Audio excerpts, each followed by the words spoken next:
Ketemu lagi di Hot Room. Kembali kami bertanya lagi kepada Ibu Firda. Halo Ibu Firda melalui Zoom yang sudah kehilangan anaknya selama 3 tahun yang diduga diculik. Apakah selama 3 tahun ini sama sekali tidak ada kontak atau informasi apapun atau ada yang coba-coba menghubungi Ibu? Gimana Bu?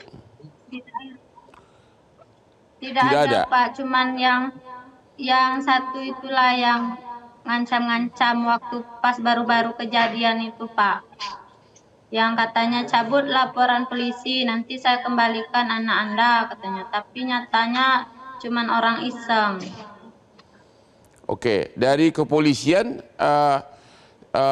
temuannya sama sekali belum ada ya dari kepolisian? Kepolisian untuk saat ini belum ada Pak, cuman pihak kepolisian terus berusaha untuk mencari Kenzi, dan sekarang pun tadi masih ada polisi di rumah kami Pak.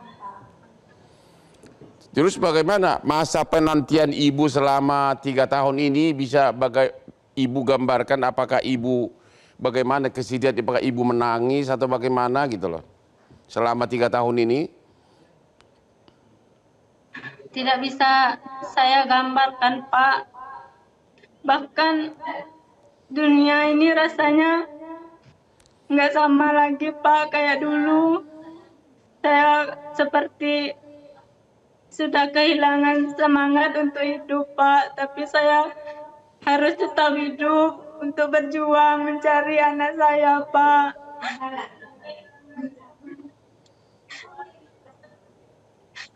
Bahkan kami dulu pernah sampai ke Jakarta mencari Bapak Otman Paris, tapi tidak ketemu karena Bapak sedang berada di luar kota waktu itu.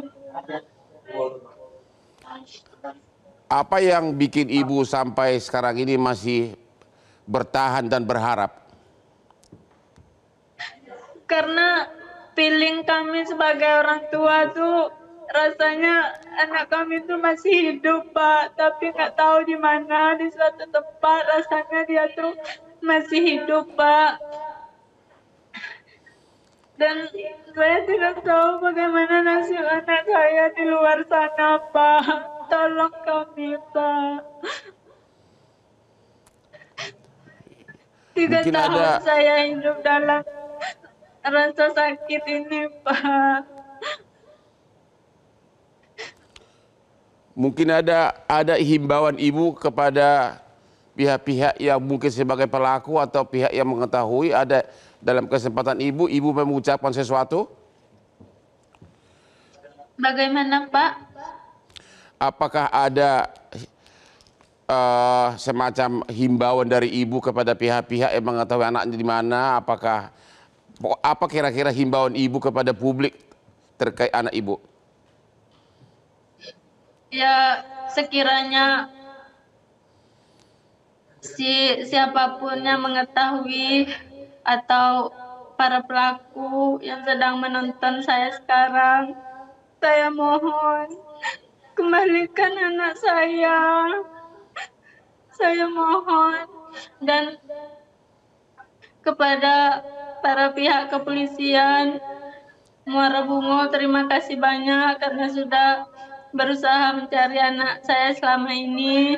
Dan saya mohon kepada pihak kepolisian Makassar untuk bantu kami Pak, karena salah satu pelakunya itu berasal dari daerah kami Pak. Kami sangat besar sekali harapan kami bisa dapat petunjuk dari para pelaku itu Pak. Maksudnya Ibu ada petunjuk apa dari terkait pelakunya, ada petunjuk gitu? Petunjuk yang kayak gimana Bu? Belum ada Pak, cuman kami berharapnya karena salah satu pelaku itu kan Pak berasal dari daerah kami, daerah Jambi, Merangin. Dari mana Ibu tahu bahwa pelakunya dari daerah Ibu? Kan tidak ada rekaman atau? Iya, karena itu sudah ada beritanya Pak, sudah ada datanya bahwa salah satu pelaku yang bernama Meriana itu berdomisili di Merangin Pak, Merangin Jambi. Sementara Merangin itu sangat dekat dari daerah kami, Pak. Cuma sekitar 1,5 jam perjalanan. Jadi ini persis kejadiannya di Makassar juga ya, di Makassar ya? Oh Jambi ya, ini Jambi. Kalau Bilkis di Makassar Ya, dibawa ke Jambi. kejadiannya di Makassar, tapi tertangkapnya di Jambi, Pak. Di daerah kami, Merangin, Jambi. Oh begitu. Oke Bu, kita berdoa semoga anak Ibu mudah-mudahan segera ditemukan ya Bu ya. Kita turut bersedih Ya, Bu. Pak. Ya. Kepada Pak Ahmad Sopyan, bisa nggak dijelaskan aspek hukum pidana dari tindak pidana penculikan seperti ini? Ya, jadi dalam konteks hukum pidana, missing children ada 3 kategori. Ya. Yang pertama adalah yang kita sebut dengan penculikan anak. Ya. Yang kedua penjualan anak, ya. Dan yang ketiga adalah perdagangan anak. 3 bentuk missing of children ini ada diatur di dalam Konvensi Internasional Hak-Hak Anak dan juga protokol opsional tentang perdagangan anak, pelacuran anak dan pornografi anak yang sudah kita ratifikasi. Ya. Nah, ada dimensi yang menjadi target ini adalah anak-anak. Ya. Dari berbagai lapis sosial. Jadi kalau anak jadi objek tindak pidana, apakah itu untuk penculikan, untuk penjualan, atau untuk perdagangan, itu semua lapis sosial itu bisa menjadi target. Ya. Jadi tidak hanya lapis yang bawah, menengah, atau atas. Kenapa? Karena anak-anak itu yang dijual, kalau misalnya penculikan itu memang targetnya adalah dapat uang, minta uang dari orang tua, itu penculikan. Ya. Tapi kalau penjualan, ya anak itu hilang, tidak bisa bertemu lagi dengan orang tuanya. Ya.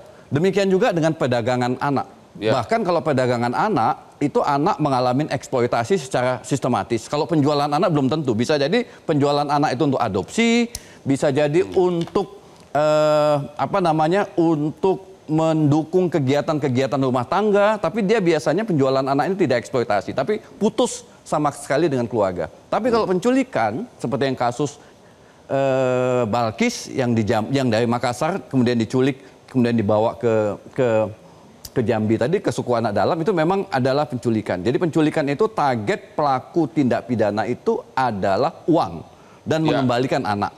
Ya. Tapi kalau perdagangan dan penjualan anak itu sama sekali tidak bisa ketemu lagi dan sulit menemukan anak tersebut. Nah, ada dimensi kelemahan kita, Bang, yaitu missing children report itu lamban. Ya, jadi lamban maksudnya? Ya, artinya ketika ada laporan yang disampaikan ke unit PPA kepolisian, itu respon polisi dalam menangani anak-anak yang hilang tadi itu, apakah itu korban penculikan, korban perdagangan, korban penjualan, lama.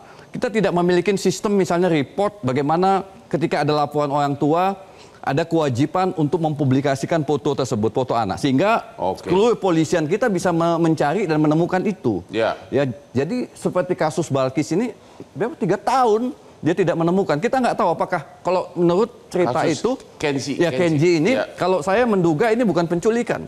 Ini penjualan anak atau perdagangan anak. Karena kalau penculikan masih ada komunikasi pelaku dengan orang tua dan meminta tembusan uang seperti kasus Balkis. Terus aspek ancaman hukumannya gimana nih kalau tindak pidana seperti ini? Ada Undang-Undang Pelindungan Anak ya, pasal 76F jungto pasal 83, Undang-Undang 23 2002 jungto 35 2014. Jadi situ sebetulnya ancaman pidananya cukup ya. Yaitu minimal 3 tahun, maksimal 15 tahun. Denda maksimum 300 juta. Nah, cuman pasal-pasal ini tidak banyak berguna ya, karena polisi gagal dalam menemukan pelaku. Pembuktiannya juga nggak mudah. Kemudian kadang-kadang di belakang layar terjadi negosiasi, perdamaian antara korban dengan pelaku. Sehingga korban atau keluarga korban mencabut laporan. Sehingga tindak pidana ini pun... Apa ini juga dipersulit karena yang diculik itu masih anak sehingga sangat gampang dihilangkan identitasnya?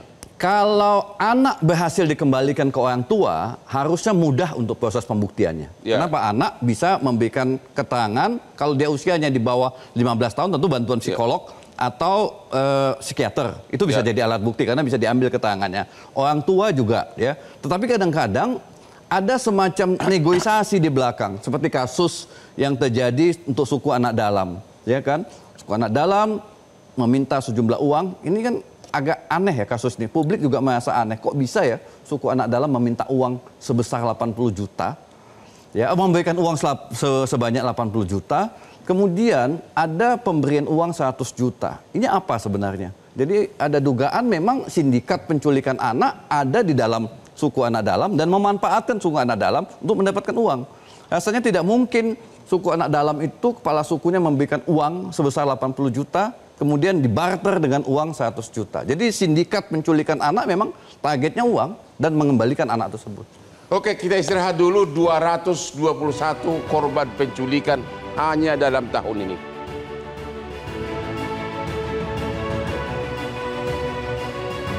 Download Metro TV Extend sekarang.